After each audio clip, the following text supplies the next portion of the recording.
ഫുട്ബോളിന്റെ ട്രെയിനിങ്ങിനെ പറ്റിയാണ് ഞാൻ പറയുന്നത്. അപ്പൊ സയൻസ് ഓഫ് ഫുട്ബോൾ പറയുന്നത് ഫുട്ബോൾ ട്രെയിനിങ് എന്ന് വെച്ചാൽ ഹൃദയ താളം തമ്മിൽ കണക്റ്റഡ് ആണ്. ഒരു കളിക്കാരൻ ഗ്രൗണ്ടിൽ കളിക്കാൻ വരുമ്പോൾ അല്ലെങ്കിൽ ട്രെയിൻ ചെയ്യുമ്പോൾ അദ്ദേഹത്തിന്റെ ഹൃദയത്തിലുണ്ടാവുന്ന ആ ഒരു ബീറ്റ്, അതാണ് ശരിക്കും നമ്മുടെ ഇന്റൻസിറ്റി എന്ന് പറയുന്നത്. അങ്ങനെയാണ് നമ്മൾ ട്രെയിനിങ് ലോഡ് ഉൾപ്പെടെ കണക്കാക്കുന്നത്. അപ്പോൾ നമ്മുടെ ഈ ഒരു പ്ലെയറിന്റെ ഹൃദയ താളം അറിഞ്ഞിരിക്കുക എന്നുള്ളത് വളരെ ഇമ്പോർട്ടന്റ് ആണ്. എന്നാൽ മാത്രമേ ഈ ലോഡ് കറക്റ്റ് ആവുള്ളൂ. അല്ലെങ്കിൽ ട്രെയിൻ ചെയ്തുകൊണ്ടിരിക്കും, പ്ലെയേഴ്സ് ഇഞ്ചുറി ആയിക്കൊണ്ടേയിരിക്കും.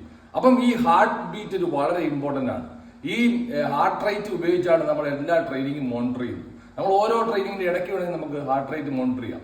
ആ പ്ലെയർ എത്രമാത്രം അതിന്റെ മാക്സിമം ഹാർട്ട് റേറ്റ് എത്തിയെന്ന് അറിയാൻ പറ്റും. ഇതെല്ലാമാണ് ഒരു പ്ലെയറെ കറക്റ്റ് ആയിട്ട് നമുക്ക് അനലൈസ് ചെയ്യാൻ പറ്റുന്നത്. അല്ലാതെ നമ്മൾ കേവലം ഒരു 5 സ്പ്രിന്റ് ചെയ്യുന്നു അല്ലെങ്കിൽ ഒരു 10 സ്ട്രൈഡ് ചെയ്യുന്നു എന്ന് പറയുന്നതിലുപരി ആ ഇന്റൻസിറ്റി കണക്കാക്കാൻ നമ്മുടെ ഹാർട്ട് റേറ്റ് ഉപയോഗിച്ച് ചെയ്തു കഴിഞ്ഞാൽ തീർച്ചയായിട്ടും ആ ട്രെയിനിങ്ങിന്റെ പീക്ക് ട്രെയിനിങ് എത്താൻ പറ്റും.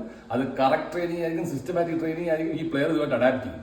അപ്പൊ ഹൃദയതാളവും കളിക്കാരുടെ ട്രെയിനിങ് ഇന്റൻസിറ്റി തമ്മിൽ വലിയ ബന്ധമുണ്ട്.